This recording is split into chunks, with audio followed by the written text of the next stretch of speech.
Ever notice there's no Greggs on Kensington High Street, no sausage rolls in Chelsea, no steak bakes in the wealthy bits of London? Academic researchers used machine learning to analyse every single Greggs location in England, and what they found is jaw-dropping. You're about to discover why Britain's most successful food chain operates an invisible border that runs straight through your city. And the mathematics behind it reveals something far more calculated than you'd think. Let's start with the numbers that nobody talks about. Kensington and Chelsea, one of Britain's wealthiest boroughs, where average property values hit £1.67 million, has exactly one Greggs. Just one. Tower Hamlets in East London, where 71.3% of children live in income deprivation, has multiple locations, including London's first ever Greggs outlet store. That's a convenience, right? Serving the community. But here's where it gets interesting. And here's where you need to understand the business model, because it's not what most people think. Greggs operates on razor-thin margins despite massive success. Their average customer spends £6.50. Each store generates around £600,000 annually. But here's the critical number. They need 800 to 1,000 transactions every single day to stay profitable. Not customers spending £50, not occasional lunch crowds, constant high-volume foot traffic buying £2 sausage rolls and £3 meal deals. This model only works in specific locations, and those locations have three requirements: population density for constant foot traffic, affordable rents that don't kill margins, and demographics where £2 to £4 pricing hits the sweet spot between affordable treat and worthwhile purchase. Let's talk about rent, because this is where the mathematics become brutal. A typical Greggs store occupies about 1,200 square feet. In a northern town centre, commercial rent runs about £18 per square foot annually. That's £21,600 total, representing just 3.6% of that store's revenue. Manageable, sustainable. In Tower Hamlets, rent averages £30 per square foot. Still viable at £36,000 annually, just 6% of revenue. But Kensington High Street? Commercial rent hits £85 per square foot. That's £102,000 annually, 17% of revenue. At that ratio, the entire business model collapses unless you dramatically increase prices or somehow triple your transaction volume. And Bond Street, the prime West End location, rent reaches £1,200 per square foot. That's £1.44 million annually for a single store. Greggs would need to generate £14.4 million per location just to keep rent at a sustainable 10% of revenue. That's 24 times their current store performance. Mathematically, impossible. Could Greggs afford wealthy areas? Yes, they're a successful company with strong financials, but commercially, the model is unviable. So they operate where the mathematics work, where rents allow 60% gross margins to translate into actual profit, where high foot traffic meets value-conscious customers, where 800 daily transactions are achievable, and those locations are overwhelmingly working-class areas. But here's where it gets more revealing. The Greggs Foundation, their charitable arm, states something explicitly on their official website. Quote, "That's why Greggs outlet shops are located in areas of higher social deprivation. This isn't hidden. This isn't a leak. This is their official acknowledgement that 35 outlet stores selling discounted day-old products are deliberately placed in poorer neighbourhoods.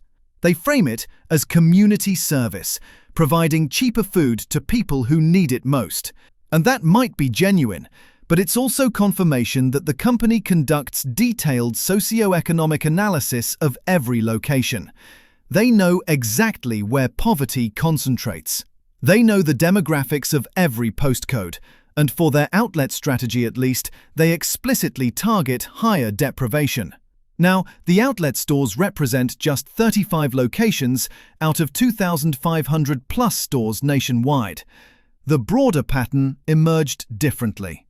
Greggs started as a local Newcastle bakery serving mining communities, not by strategy, but by accident of location. When they expanded in the 1970s and 80s, they acquired existing regional bakery chains in Glasgow, Leeds, Manchester, all working-class cities. Why? Because those chains were available for acquisition, because their central bakery model required store clusters within delivery radius, because working-class areas provided the density, foot traffic, and affordable rents their business model needed to survive. The pattern emerged from operational constraints, not from some boardroom decision to exploit poverty. Public Health England data shows England's poorest areas have 5 times more fast food outlets than the most affluent areas. 5 times. Cambridge researchers tracking fast food density from 2011 to 2024 found it rose 35.7% nationally, but the most deprived areas consistently had the highest density and experienced the most rapid increases. A Norfolk study showed the most deprived areas had 3.1 times greater takeaway density than the least deprived areas by 2008, up from 2.8 times in 1990. The gap isn't closing, it's widening. And Greggs is part of this pattern, alongside McDonald's, KFC, and every other chain clustering in working-class neighbourhoods. The health consequences are severe. NHS data from 2022 shows 28% of English adults are obese, with another 36% overweight. That's 64% of the country. But obesity prevalence in the most deprived areas is 12 percentage points higher than in the least deprived areas. For children, the disparity is even more shocking.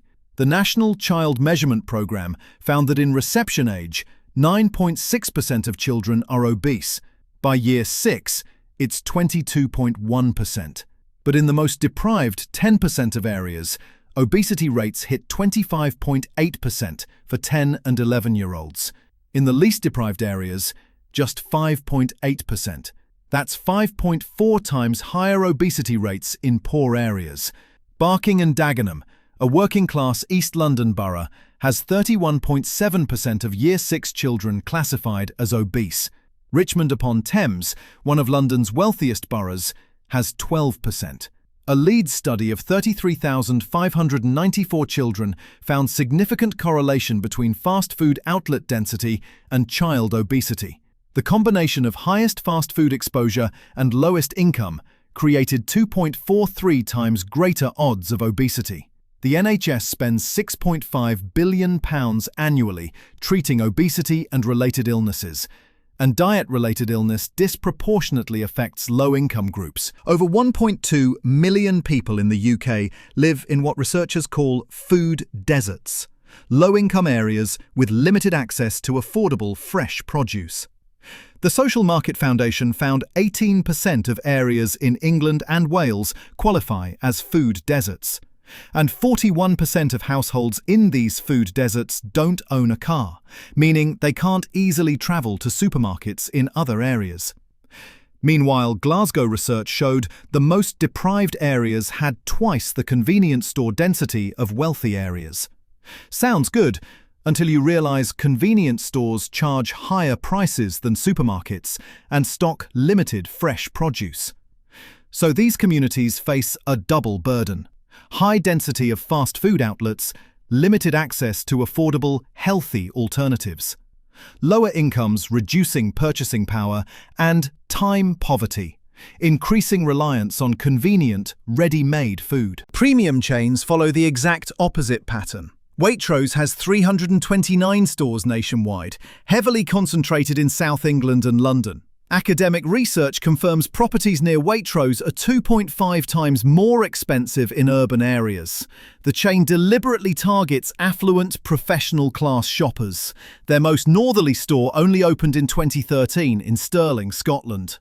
Pret-a-Manger operates 474 UK stores, but 369 of them, 78% of their total, are in London, concentrated in office districts, financial centres, wealthy residential areas. M&S Food has 1,047 stores with 85% in England, expanding in affluent areas like Covent Garden, Clapham Common, Fulham Broadway, Chiswick. The food retail system doesn't just serve different areas differently, it actively segregates by income. Commercial rents create the economic mechanism for this segregation. Rent differentials of £15 per square foot in working class areas versus £80 to £150 plus in wealthy areas make certain locations viable for low-margin operations while creating barriers elsewhere. Small independent fast food operators in Scotland reported that offering what customers want to eat, not what they should eat, was the only way to stay in business. Even with lower rents, they struggled to maintain profit margins. Premium brands with higher margins can afford expensive locations. Budget chains cannot, unless they fundamentally change their business model. So market forces don't just allow inequality, they enforce it. Here's what surprised researchers most. Greggs doesn't get displaced when areas gentrify.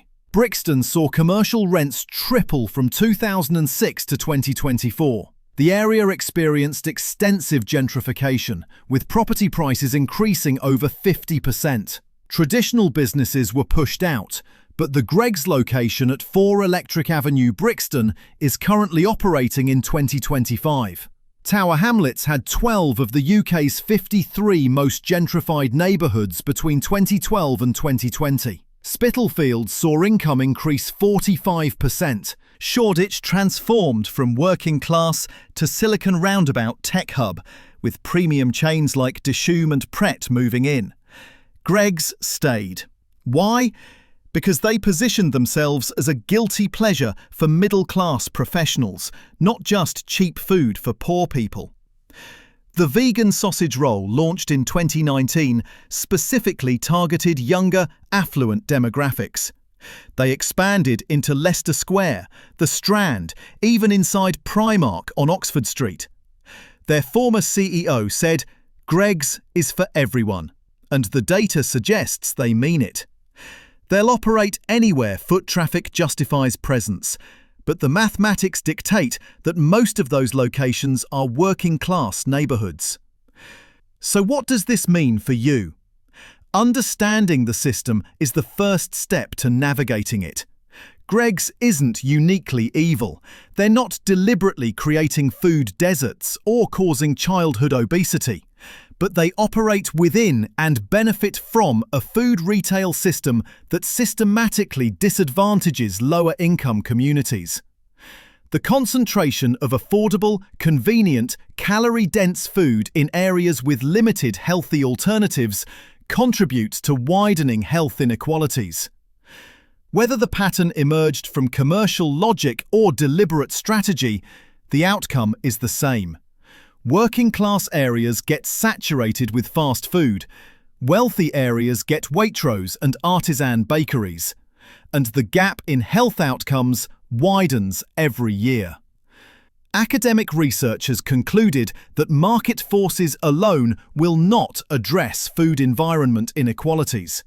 Top-down policy intervention is needed, because right now, the invisible border that keeps Greggs out of Kensington is the same border that keeps affordable, healthy food out of Tower Hamlets. And that border is drawn in commercial rent prices and business model mathematics. Which part of this investigation surprised you most? Drop your thoughts in the comments.